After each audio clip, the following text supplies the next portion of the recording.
Yeah. What were the comic books that were framed in Amy's office? Were those, like, don't she write comic books? I do. They are not mine, actually. She's asking about the comic books in Amy's cubicle. They're, a friend of ours, his name is Sina Grace, he does a comic book called Books with Pictures, and those are his. We actually have another guy, Brandon Bird, who did like the fighting squid thing in Brian's office. And we have a bunch of artists donated their work for the film, so they're sort of peppered throughout. You see these weird art projects everywhere. Thank you. I will tell them. I will pass on that you enjoyed their work. Right there? What's your overall budget? It's like we spent trillions of dollars on it. You know, I don't actually know what the budget is. I was sort of just brought on to direct. I'm sort of out of the loop on all that stuff. But it was very little money. I know that because I got paid very little, and I know Sam got paid. I worked for Cane's Chicken. Yes, he did. But yeah, we were not a big budgeted film. I think if we had had more money, it probably would have ruined the film, because then all of a sudden we'd be like, well, let's get aliens, let's get all these special effects. And because we were so limited with our money, we tried to tell a very large story in a very minimal space, you know. Which makes me happy. I like the film the way it is. I don't want to see all this stuff. I want to leave it to your imagination. No, a talking head movie in 3D. That's a winner. Although stepping out, what is it? Step Up 3 in 3D, right? Sam, you in? Yeah, I'm on. 100%. Yes, sir. How did you and Adam break up the directing duties?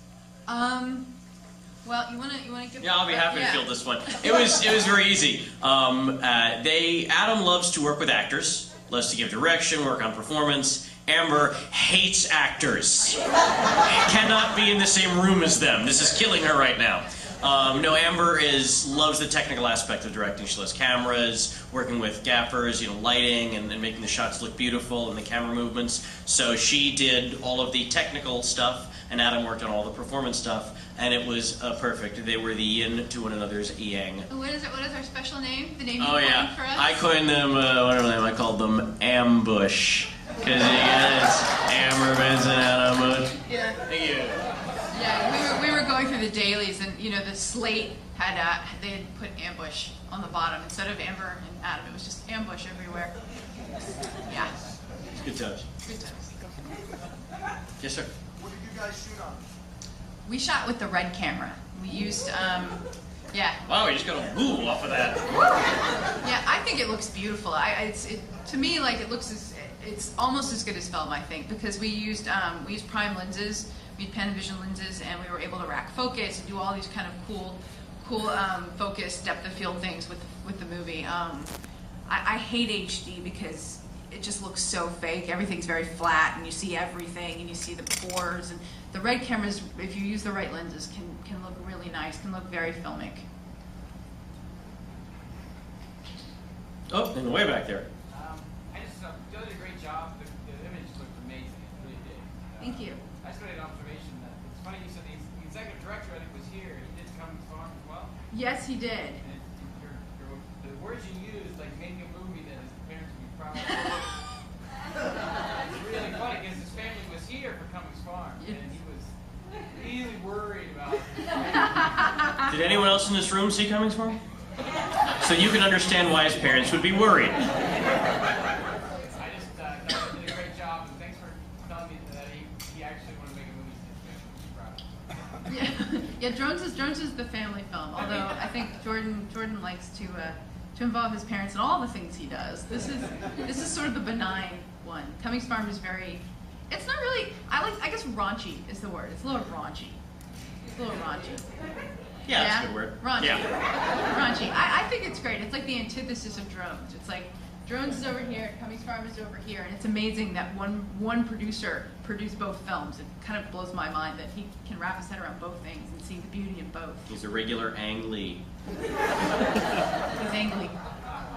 Who goes from the ice storm to Hulk? Come on. Yeah, no, you're not wrong. You're not wrong on that one. Any others? Oh, yes, ma'am. Yeah, I really love the film, and it's very difficult sometimes going from the absurd to reality and keeping organic acting in place and putting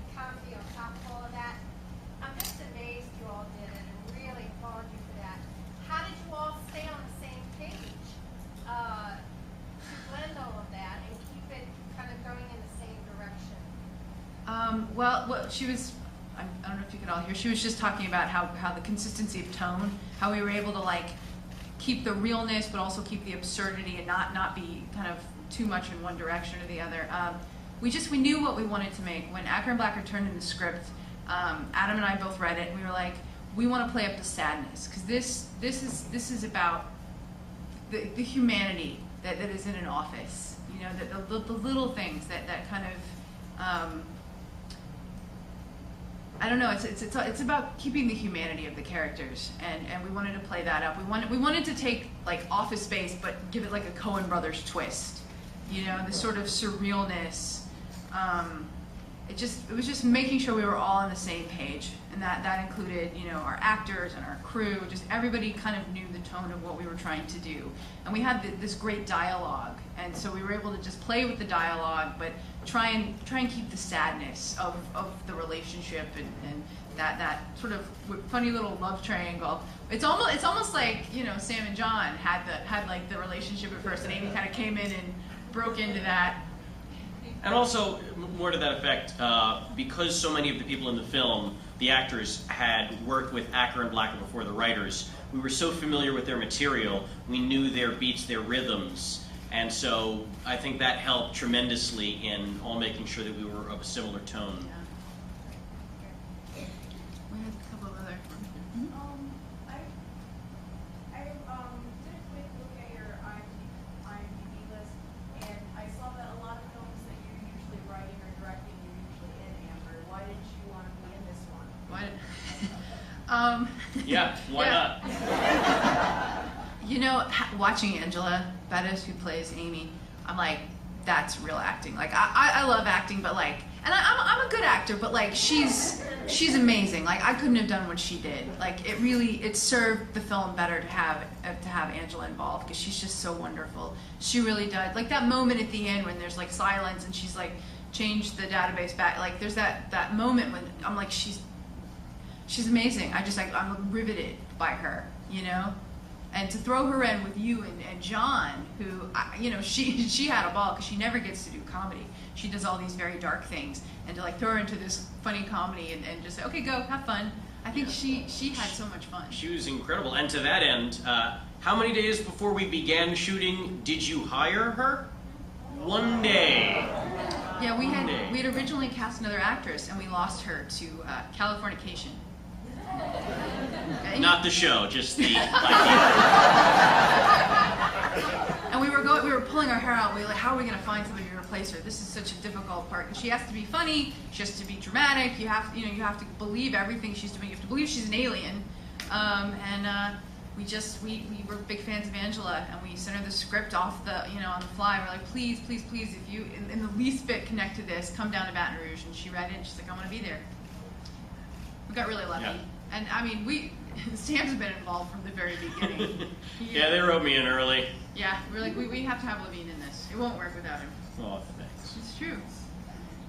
With the writing being 6 days, how long did it take to nail down the whole cast? I think like within a week we had pretty much put our cast together. We knew who we wanted to play, all the different parts. It's funny because you had actually been, the writers had written another part for Sam, and Adam read it and was like, no, Sam's Clark. There was nobody else that can do this.